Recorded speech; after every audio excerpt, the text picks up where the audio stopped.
Hey, how's it going? So this video is on just a general overview of what I am reading and what I was watching this week. As a writer, I think it's important to talk about what we're consuming in terms of media. And so some of the things that I'm reading on a rolling basis, and some of the things that I'm watching. Um, Again, this is Excavation Comics tea time, so um, feel free to enjoy this in the morning when you're having a cup of tea or coffee and just hear me sort of talk about what I'm doing and what I'm up to and some of the stuff that's going on in the industry.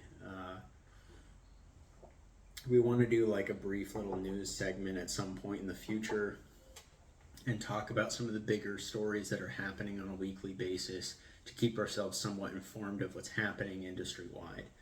Um, all right, so what am I reading? Right now I'm reading a couple of things, but one of the biggest things that I was excited about picking up and reading was Love Everlasting. Um, this is by Tom King and art by Elsa Cartier. And I picked up the floppy of the first issue originally, and I have to say that I was a little confused when I read the first issue, but when I listened to the Comic Book Couples Counseling podcast issue on uh, Love Everlasting, it kind of convinced me to give it another try.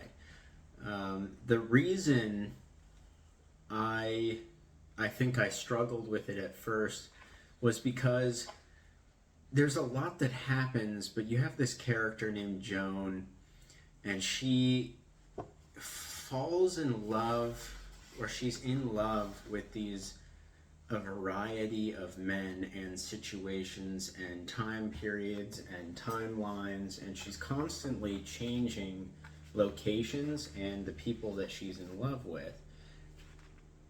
And I think it's fun because it kind of plays into a lot of these sort of stereotypical romances within media.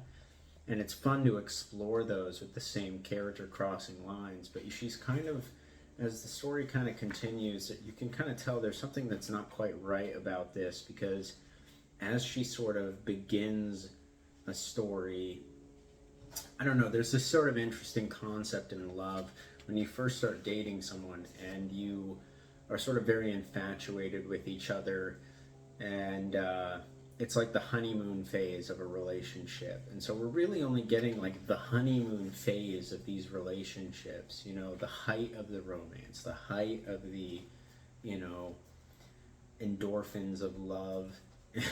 and then we switch gears and we go to like a different timeline and a different romance, a different man. And you can kind of tell that this is definitely going somewhere, and there's some interesting things that are going on here.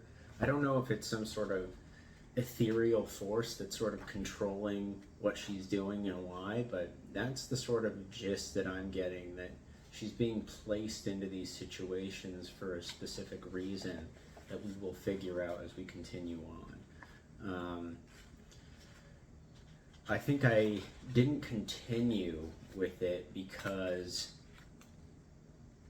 it was like 3 stories in one issue, but the stories were like separate and yet connected by this character Joan, but it didn't really seem like we were headed anywhere yet. But the further into it that I got, the more I realized that I'm realizing that this is actually going someplace. And it's Tom King, so we all know that, you know, he's not going to just lead us on a chase and not give us any kind of payoff. You know, the guy's a pretty experienced writer. So I'm actually looking forward to reading more of that. I'd like to finish it this week so I can talk about it a little bit more next week and let you guys know what I think. But this is the first volume, so we will see. But I think they've actually released more issues than that now. And the other thing that I'm reading is Hawkeye, the saga of Barton and the Bishop. And despite what a lot of Marvel fans think, I actually found the live action TV series to be somewhat enjoyable. And maybe it was just because it was like a Christmas thing and I'm a huge sucker for Christmas.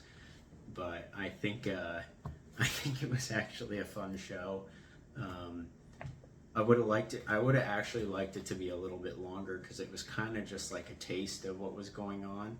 But I saw this at Comic-Con and a lot of people were saying that it was a good series. And so I'm starting to read this one as well. And I'm actually kind of liking it. I've always loved bow and arrow heroes. So I think this one will be a fun one. People say it's a good run, but we'll see. It's hard to say. I try not, when I go into something, I try not to read too much about it beforehand. I try not to let anything bias my opinions on any kind of media that I consume, because for me it kind of ruins the enjoyment or disappointment in the moment. And I think that cannot be undersold. It's like when you go to a movie theater or you pick up a book and you start reading it and you enjoy it. There's nothing wrong with you enjoying something that other people may not like. But if you go into something after everyone's had their opinion about it, it does taint your ability to enjoy it, because you are no longer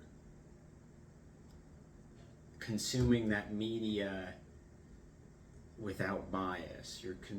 You want your own bias to determine whether or not you appreciate something or enjoy it. You don't want outside opinions to change that. And reviews are a part of life in all creative projects. But for this, I didn't want to do too much research. I just wanted to go into it. I'm not someone with a thorough and long history of Marvel or any sort of comic in general, because I got exposed to comics a little bit later. But I thought it would be fun, and I picked it up at LA Comic-Con last year, and am now getting around to sitting down and reading it. So as I read this, I will let you guys know what I think and how I feel about it, and we'll go from there. But for now, these are the two things that I'm reading. I have a huge backlog of actually indie comics that I'd love to go through and read more of. And so we're going to talk about that stuff too. But creating comics is a very time-consuming thing, especially if it's not just your only job. And so it'll take time to get through this stuff and run the company and things like that. So we're on our way. But in the meantime, cheers. I hope your coffee or your tea was good. I hope your day is nice, and we'll check in again very soon.